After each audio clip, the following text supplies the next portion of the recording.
Hello, ladies and gentlemen, and welcome to a very special edition of the vlog, where we get a little bit spooky. Ooh. Hello there. So, with any luck, it is November the 1st, and you're watching this after Halloween night 2020. And I've produced images. This was the plan, the intention all along, to do something Halloween-y for Halloween. It falls on a Sunday. It falls on a Saturday, and I usually release videos on Sunday. So we're releasing this video on the Sunday, the day after Halloween. And what I wanted to do was some more self-portraits, because way back when we were locked down completely and we couldn't go anywhere, I did a self-portrait on my old camera, which was the Nikon 7500, and I used the Sigma art lens, which was a f2 or f2.8. I think it's an f2 lens, but I ended up doing it at f2.8 so that I could get the depth of field in. So that's going to be a really good test for the Fuji, because really what I'm doing is I'm looking to see how that Fuji handles the same sort of conditions that the Nikon handled, and it handled it really well. Only this time, of course, we're going to be at 18mm, but we're going to be using the kit lens of the Fuji. So we're doing how to take a self-portrait with your Fuji camera. We're also going to be modifying that photo so that it is appropriate for Halloween, let's say. And I'm also going to, hopefully, if all goes to plan, the hope is here that I can get 2 photos out of today. And the second photo, so we're going to have 2 different lighting setups, which isn't easy because I'm the only person here who's doing everything. So that's the thing that's going to happen. Okay, so the first lighting setup is going to be very dark, kind of spooky. I want light on this side of my face, I think, and then nothing on this side of my face, and then we'll edit that in Photoshop. Now, I'm going to split these videos up because there's going to be an awful lot of content. I don't want you to get overwhelmed by like a 50-60 minute video, which doesn't need to be. So this week we're going to be taking the photos. Next week we are going to be editing those photos down. So you'll get to see what I'm doing for Halloween. You'll get to see, and this will all be revealed at the end of the video as well. So you'll get to see the Halloween portrait. You'll also get to see my portrait for now. I have to be very careful with this because I'm sure I will offend people if I'm not. Is it Los Dios de Muertos? No, that's not quite right. I tried to figure this out last night, and I was watching somebody else's channel and they were talking about it and couldn't get it right, and I had the pronunciation right for the Day of the Dead in Spanish, and then because I was watching that channel, it completely threw me, and now I don't know how to do it. So anyway, the Day of the Dead is on November the 2nd. This is being released on November the 1st. So right now we're smack bang in between Halloween and the Day of the Dead. And the thing to remember, of course, is the Day of the Dead festival lasts from the 31st of October and goes on to the 2nd of November. It's something that it's something that I find really inspiring. Of course, it's been the cornerstone of several films, The Book of Life and Coco recently. And I love it. And what I was going to do earlier in the year was get together with a model who is from Mexico. And she wanted to do a photo shoot, where she would have had the is it called candy skull makeup? So the white face and everything like that. She had with her somebody who could have done that for her. So she knew somebody who was going to do that makeup, and we were going to get together and do that shoot. And of course COVID came along and we just weren't able to. So instead what I'm going to do is this sort of digital paint version of it on me, just because I haven't really been able to get out and to meet people to do that sort of thing. So 2 portraits, lots to do. First of all, this has got to go behind me because I need that black background up that I had in the last one. I'm going to set the room up and I'll see you. And I'll also figure out where I'm going to put the cameras and everything, and then I'll see you on the other side. And I don't mean like when I'm dead, but I'll see you on the other side of. Let's just leave it at that, shall we? Okay, so this is the first part of what we're doing, and what I've done is put up this black cloth, which is going to be the backdrop for everything that we're doing here today. Now you might notice that there are a few creases in the cloth. I've not ironed it since the last time I had this up and didn't iron it either, and it doesn't help that I've got some of these clips up here which are actually causing some of the sort of the wrinkling in the cloth. But what we're going to be doing is making sure that this cloth is as dark as possible and it's not being picked up by the lights that fall onto my face. That's the idea anyway.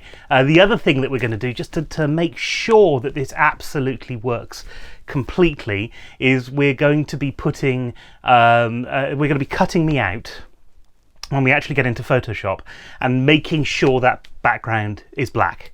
I did this in the last photo, although I don't think I put that into the video because it was only a few little bits that happened. The lighting that we're going to use is the same lighting that I usually use for video. Now I haven't got those on at the moment. I've got an uplighter on at the moment just to film this bit to camera. But I do have these. Let's see if I can get them. Hey, I do have these lights over here. And this one's the one that's going to go behind us, and it is an LED panel, you see. Now, the idea with this one is it's going to be what's known as a rim light. So what we want to do is we want to set this up so it's as high as it can get, and this is where having a small room ends up being a problem, because that is about as high as I can get it. So I can't stand up and do this, because if I did, then we'd end up with this situation where I am as high as the light. All of the light would get into the photo. So in order to do this properly, I'm going to have to put this over here, back here, and what we're going to do is angle this down.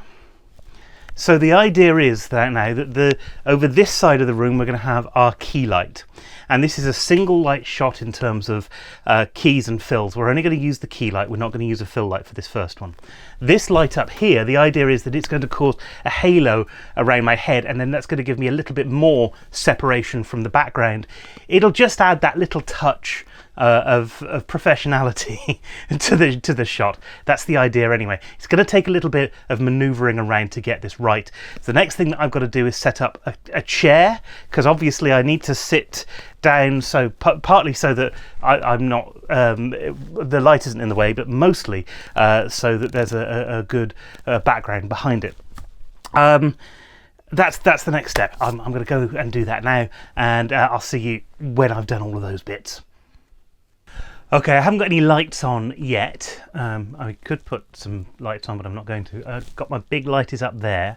I've got the camera set up though, and I just wanted to show you what this setup was, because it's the same setup that I use when I'm filming, although it's a bit complicated for just a kind of for a selfie shot. But there's a reason that I'm doing it like this. So there's the camera, nicely backlit. And there we go. And on top of here, I have got a monitor. So if I come around here a little bit, there's very little room here. So I do apologise.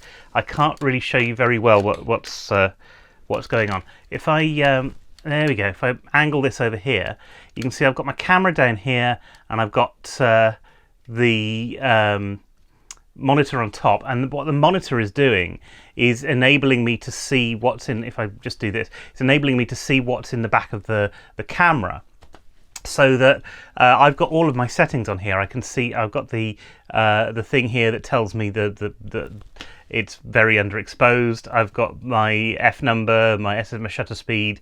I'm plugged in at the moment, so I've got that as well, which is kind of useful. Now every so often I'm going to have to press this button, but you can also see, you might be able to see it on the screen, it's tracking my face, and this is one of the things that the X-T3 does. It has face and eye tracking, and so we're going to be using that today to make sure that the picture that we're taking is sharp. Now I've also had to mount this not on the tripod that I would normally use. Let's just do this a bit.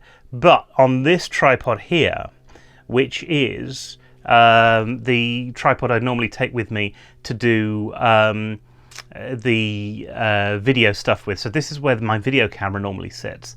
As you can see, 18 to 55mm lens on there. We've got f2.8 on there, and those are the two things that I need to make sure are right. Other than that, all of the settings that we use are settings that I'm going to play around with. The only light I've got on at the moment, I've got some sort of lights above me, but I've also got this up lighter on. So that's the only thing that you can really see that's really kind of giving you any light on here at the moment. That and this light I've turned on over here to kind of light my camera up a little bit. So the next thing is to set the lights up. And over here, let me show you this again. I've got my sofa, so the one light is going to have to sit on the actual sofa itself there, and then go up here like that. So it's almost where this uplighter is up here, but not quite. Not really enough to kind of to worry about. The other light, as you can see, is behind me. Now we did set this up there. That's what this is.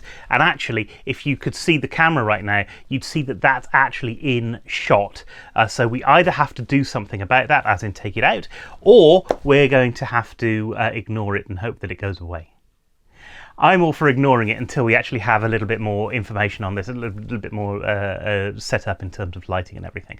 The next job is to get that big light on, and then to see how this all is going to fit together, because that's the big job, is to get that lighting right. This is kind of exciting. Now, the other thing I will mention, what you would normally do on a portrait is to have the camera in a portrait mode, and I haven't done that. I haven't done that because the way that I have to set this up, because I've got the monitor on top and everything, means that I have to have access to the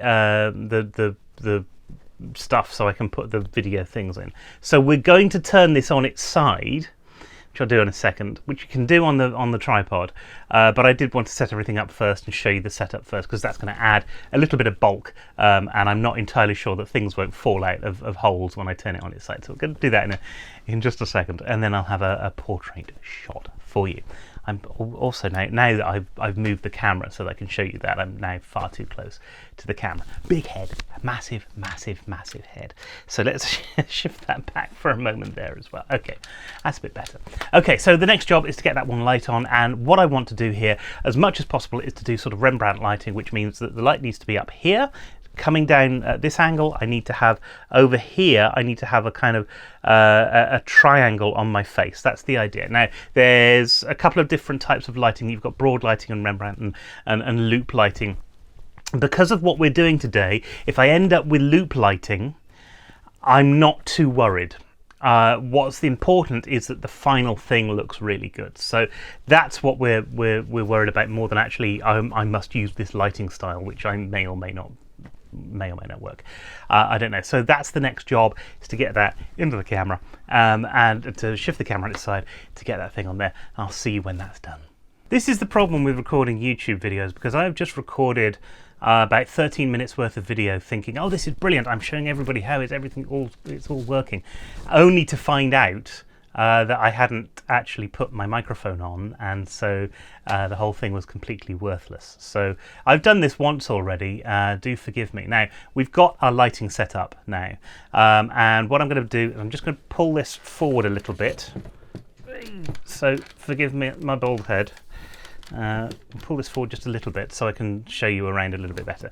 Okay, up here we've got our first light, okay? And that is lighting up this part of my face. And when I'm on the camera, so the camera's over here, that's giving me that kind of Rembrandt lighting. So that's giving me that, over here you'll be able to see a triangle. When we get the video up, you'll be able to see a triangle on the left side of my face. Up behind me are basically on an angle with one another. So this light over here and this light over here, you can draw a direct angle between the two, and we've got this light up here, and that is giving me what is basically a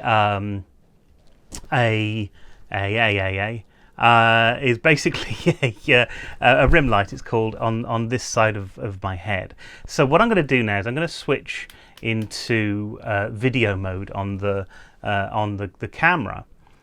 so that you're going to be able to see exactly what it is that we're taking here. So if I turn over to the camera now, if I start looking at the camera, what you're going to be able to see here now, the position of my body, I need to be positioned so that I am at an angle. The edge of the chair is right down here now, and I'm now looking this way. And now I'm going to move my head this way so that we get the actual shot. Okay, and that's what it's going to look like. Now that's going to give my body a little bit of depth, and it's going to give my face a little bit of not depth. I don't know. Yeah, but anyway, that's the idea. That it's going to give my body a bit of depth, and I can look down on the camera a little bit. That's a little bit more spooky. That's why we're doing that. And then, right, we're good to go. So that's everything that we're doing with that. Nice and simple. It's a very simple setup. It's the same setup that I've done before. As I said, very interested to see how this is going to play out in the same way that the old lens played out, because that old lens was super sharp. So it'll be interesting to see whether this one's any good at all. Now, I'm going to put this back. Not easy to do this. 3. I think that, no, that's a high. That's low. So that must be single. I can never figure this out properly. What I'll do is I'm going to have to just turn the camera around, and this is where everything's going to go wrong, because I need to make sure that that's on single, which it is. So I'll turn this back here. Try and get this lined up the same way that it was before, and what I've got framing wise is that the left hand horizontal, sorry, is over my face, so that I'm sort of turning into the shot and I'm looking into the shot. So my shoulder, this shoulder here, is actually pushed over to one side of the frame. It's kind of what I want from it. We've got this nice light on here. We've got this harsher light on here, which is where all of the manipulation stuff's going to come in. So what I'm going to have to do is to look into the camera like this. It's on a. Do I have to shift over a little bit as well? Might be an idea.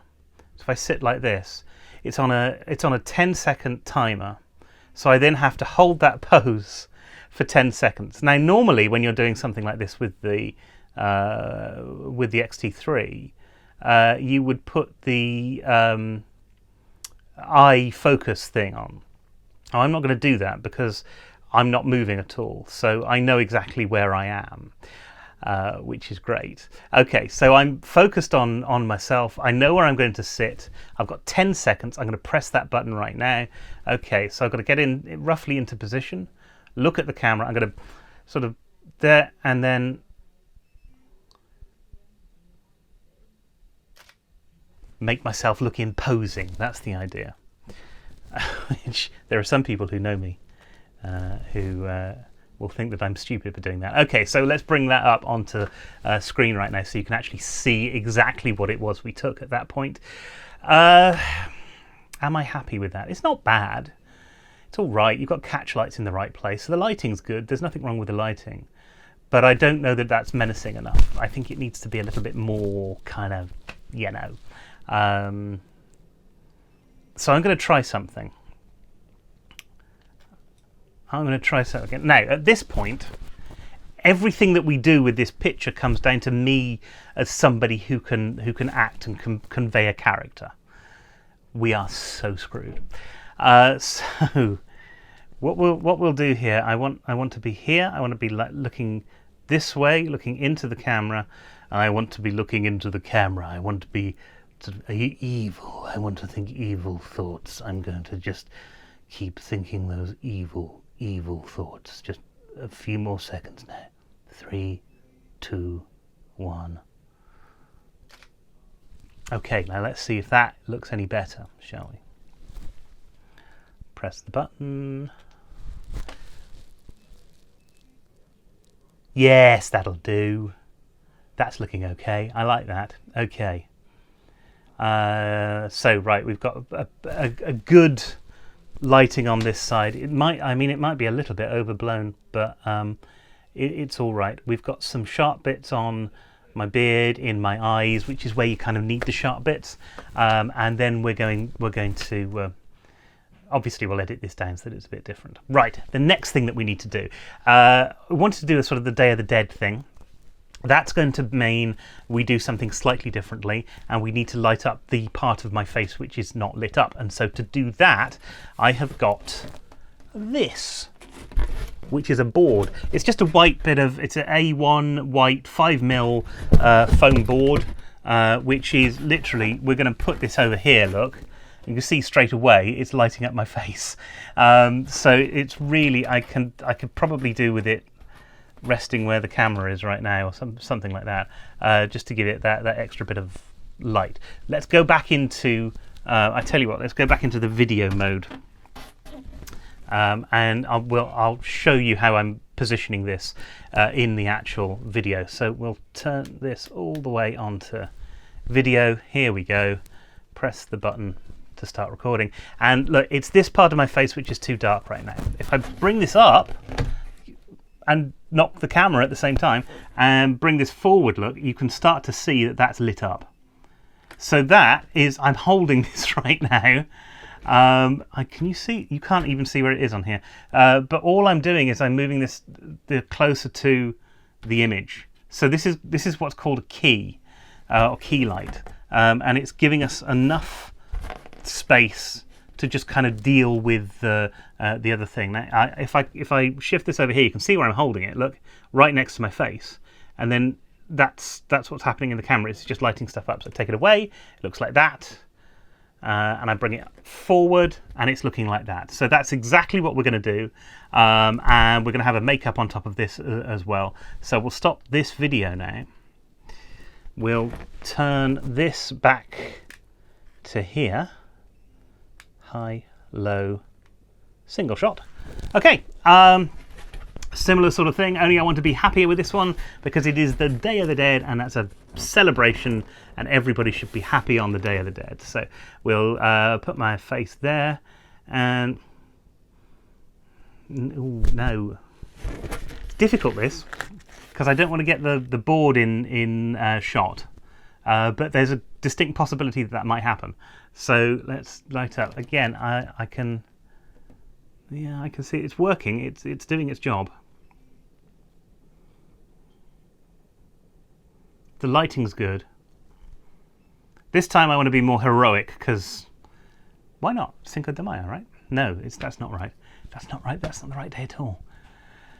Oh dear, I'm getting this so wrong. Right. Okay, so there we go. That's where we are. The lighting's about right. I'm pretty happy with the lighting on here. The focus should be right because we haven't changed focus at all. We're at f2.8, so that's all right. Let's see if I can find this. Make sure the focus is okay. We're going to set this up, and then I need to be heroic.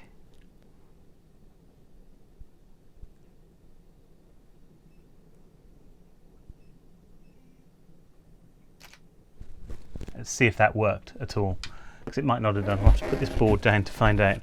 Okay, let's get back into the camera. Yeah, that's good. I like that. That's nice. And you should be able to see, if I bring this photo up now, that board has just filled in the light around here. So you've got the nice light bright parts, but you've also got a little bit of shape, a little bit of structure to the face. And we're going to need to do some stuff with this anyway when we get into Lightroom, into Photoshop, in order to do all of this. That's it basically for this video. What I'll do now is show you the pictures that we've just got now, not as the finished, I'll show you the finished article when we're done as well, but also just as the kind of the pictures that we've got, so that you can see the difference between where we are now and what we end up with when we've finished editing the photos.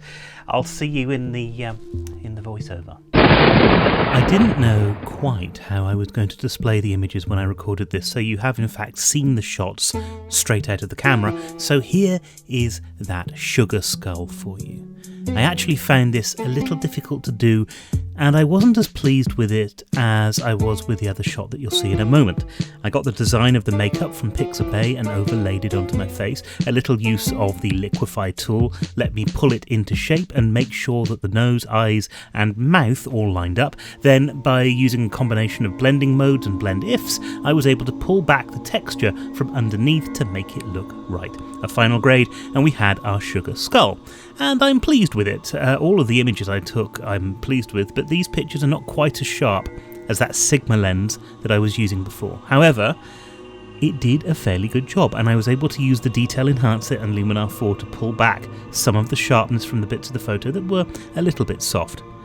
But, as I think horror legend Tom Savini said, darkness hides a lot of the problems with scary makeup, and this is a very bright image overall. That wasn't true of my final image, however, my new Halloween avatar that you can see on screen right now. I actually used a lot of the same techniques to blend my face with the skull in this shot. I've changed the colour of the eye. The skull itself was from Pixabay again, and I used some shots of bark to add some texture to the skin. Again, blend mode and blend if did most of the heavy lifting on this job, as well as layer masks and the judicious use of the liquify tool on my face to give it more of a skull look to begin with. I'd love to know what you think of these images on the comments. Anyway, that's it for this video. I hope you've enjoyed yourself. In next week's video, I'll be showing you how I actually edited that skull image, so that you can do the same next Halloween, or just to scare your friends, whatever you want. And then we're going to stick with the horror theme for the rest of November, and we're going to have a trip to take my main Halloween image, which you can actually see on Instagram right now. It was yesterday's post. And the week after that, I'll show you how that edit was accomplished. Now, I know these shots, we're going more into the realms of digital art than actual photography, but sometimes it's just a little bit of fun to change it up a little bit. So do leave a comment if you haven't done it already. Hit that subscribe button, the bell icon at the end, and the all notifications tab so that you don't miss this month's spooky offerings. That's it from me. Hope you have a great Halloween, or have had a great Halloween, and I will see you in the next video. For now, however, don't forget, keep taking those shots.